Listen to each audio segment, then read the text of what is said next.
Fala galera, bem-vindos a mais um vídeo do canal do Tricolor. E bom, antes de mais nada, peço desculpas se a minha voz estiver saindo um pouquinho diferente do normal.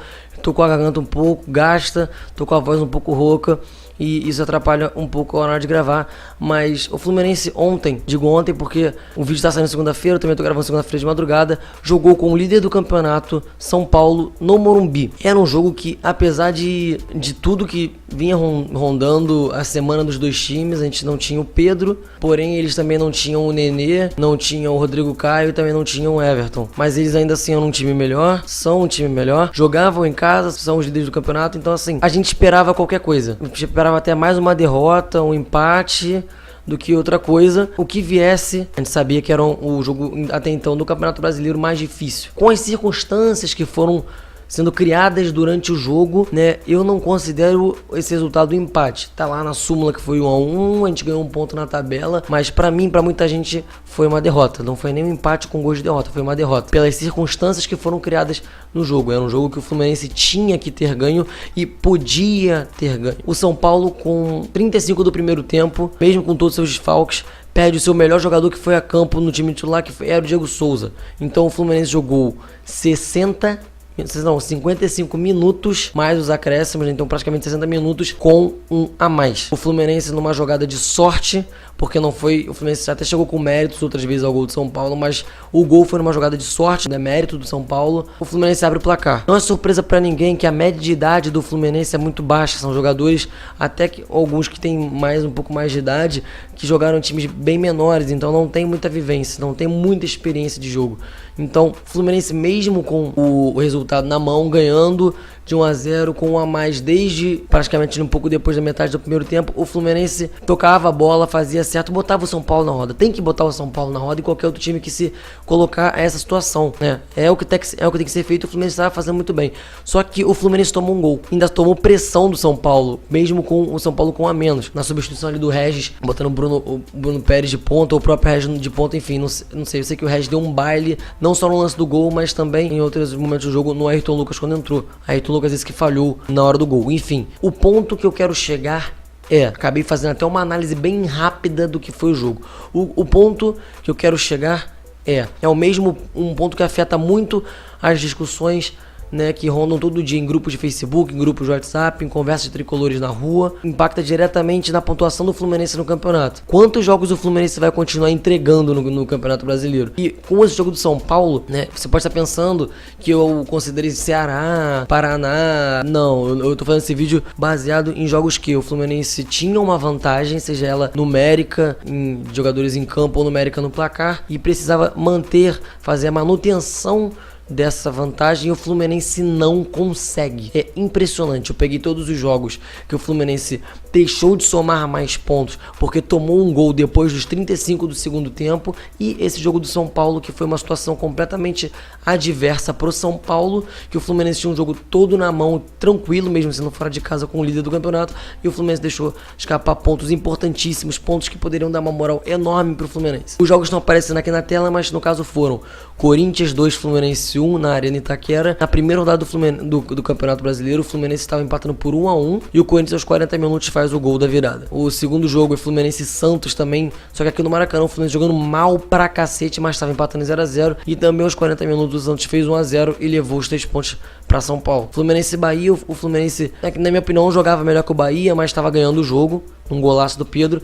E o Bahia aos 36 do segundo tempo empata o jogo, e tinha condição até de ganhar aquele jogo. E agora o jogo de São Paulo. Somando esses resultados, um leve cálculo, que o Fluminense perdeu 6 pontos, deixou de ganhar 6 pontos. O Fluminense hoje tem 27 pontos na tabela, é o 11º colocado com a mesma pontuação do 10º colocado Santos e do 9º colocado Atlético Paranaense. O Fluminense, tanto como Santos e Atlético Paranaense, estão a 4 pontos do 7º colocado, que é ali o bolo perto do G6, o 7º colocado provavelmente no final do campeonato vai ter acesso à pré-libertadores, pelos fatores que rodeiam as outras competições de acesso. E o Fluminense também está a 4 pontos, 12-4, então o Fluminense e o Atlético Paranaense são literalmente a metade da tabela, tanto para cima quanto tá para baixo. Só que o Fluminense com esses 6 pontos, o Fluminense estaria hoje em 7º lugar, a 2 pontos do 6º colocado Atlético Paranaense, a 2 pontos na frente do Cruzeiro, que seria o 8º colocado, e o Fluminense estaria a 10 do Z4, precisando de praticamente um turno, precisando de 16 rodadas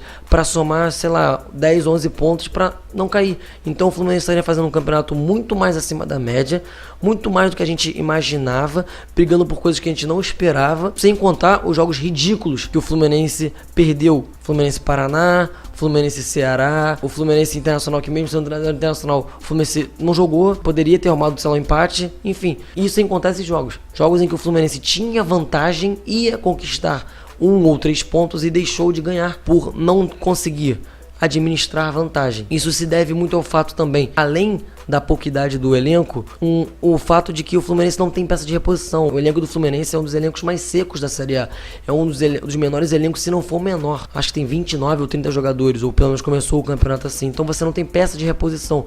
Por exemplo, Sornosa é o único meio de criação. Agora tem o Danielzinho, que no jogo de São Paulo nem foi relacionado e nem entrou quando foi. Sornosa não vai jogar contra a Vitória e Botafogo. Provavelmente o Pedro também não joga. Já são desfalques e o Fluminense, quando tem desfalque, não tem peça para colocar. E quando tem, não é no nível do time titular. Então você sobrecarrega o time titular, que tem que jogar 100% no Campeonato Brasileiro e na Sul-Americana, e não tem ninguém no mesmo nível para botar do banco de reserva, ou também não tem nem gente para botar. Então, somado à falta de experiência, ainda tem isso. E o Fluminense, pelo que eu vejo e que todo mundo vê, ele investe muito mal nas suas contratações, não por ser tal jogador, mas, por exemplo, pelo fato de você ter 10, 11 atacantes e você ter um meia de criação de ofício. Então, assim, era um dado importante que eu queria trazer para vocês, um dado que bota a gente para refletir outras situações que interferem no campo, fora atrasos de salários, não só dos jogadores como de todos os cargos do Fluminense, até da rede privada. Um detalhe, um dado importante, rápido, mas importante: esses 4 jogos que o Fluminense entregou pontuação representam, dos 23 jogos do Campeonato Brasileiro, aproximadamente 17,5%. É quase 20% dos jogos.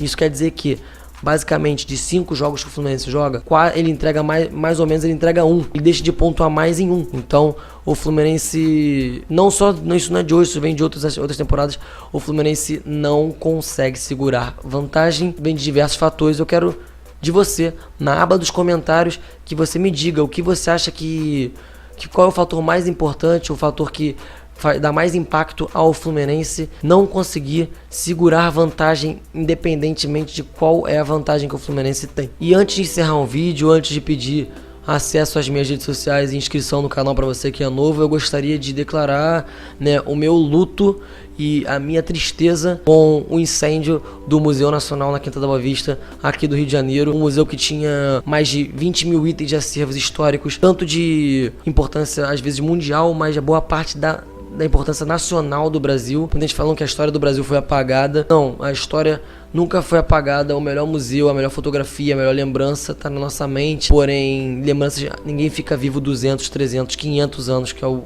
mais ou menos que o Brasil tem de idade. Quando você perde o material palpável, o material visível que você tem, o objeto, ou a carta, enfim, o que representa ali ao olho, ao tato, a história do seu país, você perde isso ainda da maneira que foi, é muito doloroso para uma nação inteira. Você querendo ou não, você sendo vivo ou não em alguma das épocas retratadas no museu, a sua história hoje, independente de qual seja a sua situação na vida aqui no Brasil, tem alguma influência lá de trás, e essas coisas lá de trás estavam no museu. O museu faz parte da história de todo brasileiro.